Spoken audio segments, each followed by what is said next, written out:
Со минималната победа од 1-0 над Гранада, фудбалерите на Атлетико Мадрид избија начело на табелата во шпанската Примера лига. Стрелец на победничкиот погодок беше Диего Коста во 63-та минута, негов 24-ти оваа сезона. Тимот на Диего Симеоне е на првото место на табелата со 73 бода пред Барселона кој има бод помалку и Реал Мадрид со 70 бода кој падна на третото место откако загуби на гости кај Севилја со 2:1. Делуваше дека Реал Мадрид ќе ги залечи раните од Ел Класикото кога Роналдо во 14-та минута погоди од слободен удар, но само 5 минути подоцна Бака изедначи на 1:1, а истиот играч во 72-та минута на додавање на Ракитич го постави конечниот резултат 2:1 за Севилја. Барселона пред своите фанови стигна до рутинска победа од 3:0 над Селта Виго. Неймар го отвори резултатот на стартот од средбата, а по половина час игра Меси зголеми на 2:0. Бразилецот Неймар ги постави конечните 3:0 со својот втор гол на средбата. Голманот на Барселона и на шпанската репрезентација Виктор Валдес ке го пропушти светското првенство во Бразил поради повреда на коленото. Тој ги скина предните вкрстени лигаменти на коленото во 24-та минута од мечот со Селта Виго во победата на Барселона од 3:0, кога по една одбрана лошо доскокна сакајќи да ја фати топката. На Валдес му престои 6-месечна пауза, што значи дека мечот против Селта му беше и негов последен во дресот на каталонскиот тим. По крајот на сезоната му истекува договорот со Барселона за која бранеше од 2002 година, но изјави дека нема да го продолжи затоа што сака нови предизвици. Тој оваа сезона во Примера бранеше на 26 надпревари. Пинто ќе го замени Валдес на голот на Барселона. Јапонскиот тенисер Кеј Нишикори го направи најголемото изненадување на ATP Masters од 1000 што се одржува во Мајами. Тој во четвртфиналето го победи Роџер Федерер со 2:1 во сетови 3-6, 7-5 и 6:4. Противник на Нишикори во полуфиналето ќе му биде српскиот тенисер Новак Џоковиќ, кој го победи Енди Мари со 2:0 во сетови 7-5 и 6:3. Втората полуфинална двојка ќе биде формирана под игрување на мечевите Александар Долгополов, Томаш Бердих и Рафа Надал, Милош Раунич. На женскиот дел од турнирот во полуфиналето ќе играат Нали, Доминика Цибулкова и Серена Вилијамс, Марија Шарапова.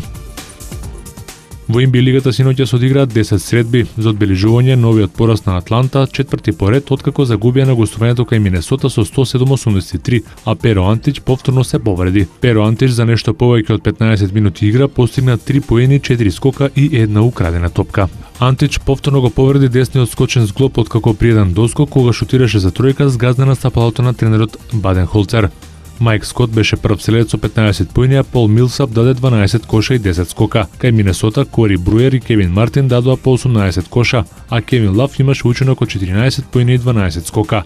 Во дербито на Истокот, Индијана минимално го победи шампионот Мајами Хит со 84-83. Пол Џорџ постигна 23, а Рој Хиберт придаде 21 поен за Индијана Пейсерс. Не беа доволни ниту 38 поена на Леброн Џеймс за Мајами Хит.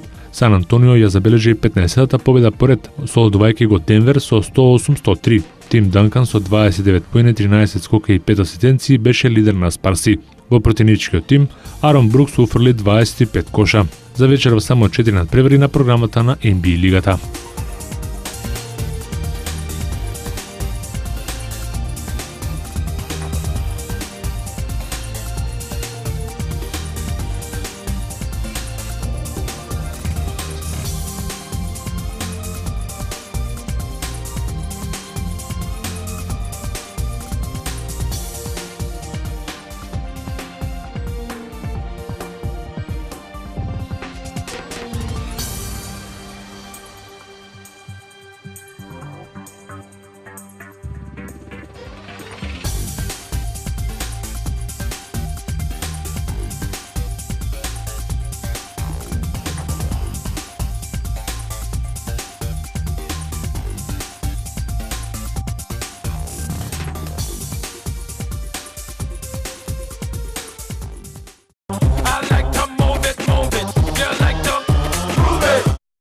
Следува рубриката Топ 5, каде ќе ги видиме најдобрите 5 потези од ова пето коло во МТМ кошаркарската лига кај генерацијата 2001-2002.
Гледајте ја МТМ Кошаркарската лига ексклузивно на програмата на МТМ телевизија.